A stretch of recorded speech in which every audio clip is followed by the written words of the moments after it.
जय जगन्नाथ मु देवदर्शी खड़रत्न गणनाकार असली खड़रत्न पंजिका सर जो चलन को लेकिन बर्तमान तो आज 29 मार्च 2025 शनिवार आ अमावास्या तिथि जोगरे आपणकर शनि बर्तमान मीन राशि को चलन कर पूर्वभद्र मीन को चलन कर जो प्रभाव मध्य रहिबो आउ ये जो चरणटी होउछि एहा आपणकर जून 2027 मसीहा पर्यंत तार प्रभावटी रहिबो। बर्तमान जदि तांकर राशि को ऊपर तार प्रभाव देखिबा ताहाले आपणकर वृष मिथुन तुला और मकर राशि पई यह शुभ फल प्रदान करिवे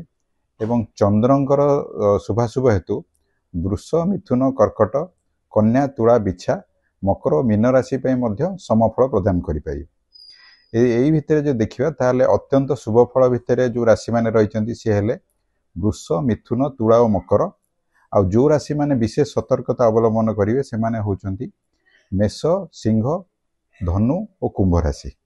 ये माने विशेष सतर्कता अवलंबन करने आवश्यकता रही। जेहेतु आउ गोटे कथा मुझे कहना चाहिए जेहेतु यहाँ गोचर फल रोचे से समस्ते भयभीत जमा हवा उचित नुह जमती यह सर्वसाधारण उपर अल्प बहुत फल निश्चय पकेब आ दशा महादशा उपरे तार प्रभाव रहिबो आ दशा महादशा जदि खराब होउथिबे ताहाले ताहार प्रभाव बेसी रहिबो नचेत ताहार प्रभाव कम रहिबो। संपूर्ण हमर विश्व उपरे आपणकर परिवेश उपरे जीवजगत उपरे वायुमंडल उपरे पाणीपाग उपरे सबु सबु उपरे प्रभाव रही। आउ शनिंकर जेहेतु शनि आम जानीचे जे समस्ते अल्प बहुत जानी जे शनि होउचंती न्यायर ठाकुर तो से देवता से सब न्याय को प्रश्रय दे था।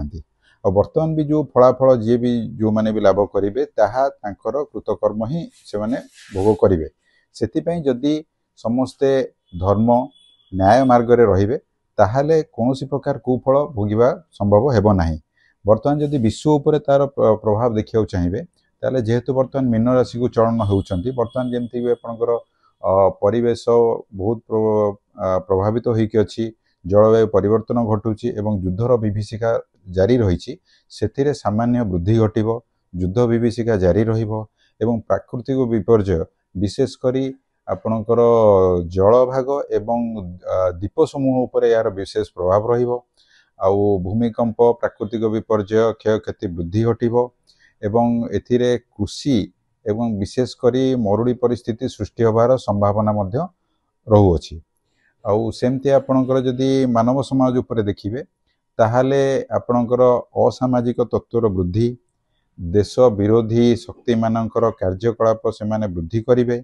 आउ से भलिया परिस्थिति आपणकर लागि रहिबो। तेबेले शनिकर प्रभाव आसीबो सेतेबेले अन्याय निश्चित रूपे दूरीभूत होबो से शासक दल हुंतु विरोधी दल हुंतु बा जे कोई भी हुंतु जो माने नेतृस्थानीय अछंती किंबा उच्च पदाधिकारी जो माने थांती से माने अन्याय नीति ठारू कुकर्म ठारू दूरे रहिबा नितांत आवश्यक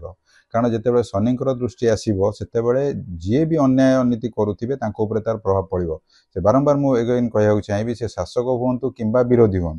अन्याय को प्रश्रय मिल पार ना आउ यार प्रभाव यह रे विरोधाभाव वृद्धि पाइब आपणकर जन आक्रोश वृद्धि पाइब दरदाम जदि विशेषकर देखिए ताले तैलजात द्रव्य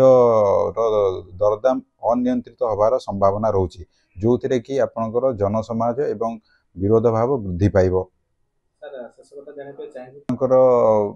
सामान्य प्रभावटी तांकर फेवर रे जाउ नाही किंबा अशुभ फल प्रदान बोली उल्लेख करा जाउछि कि कुआ जाउछि तो सेतिपई विशेषकर कोनोसी भाबे भयभीत होबार आवश्यकता नाही। जेमति मु कहिछि एहा होछि गोचर फल यह सार्वजनीन फल प्रदान करि थाए यह व्यक्ति विशेष को ऊपर संपूर्ण रूपे कुप्रभाव पकई पारिबो नाही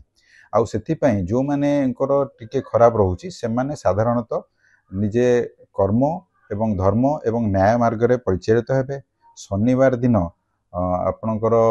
कला वस्त्र दान करिवे कला जीवजंतु मानकु खाद्य देबे ब्राह्मण को दान देबे आउ हनुमान एवं माँ काली श्री जगन्नाथ दर्शन कले तार उत्तम फल प्राप्ति होता है आउ अन्य दिन मानक शिव दर्शन रे बहु परिमाण रे यह उपशम हेबो आउ यार कुफल जमा पड़ो ना से धर्म मार्ग रे एवं निज कर्म प्रति सतर्कता एवं न्याय मार्ग रे परिचालित होगा आवश्यक।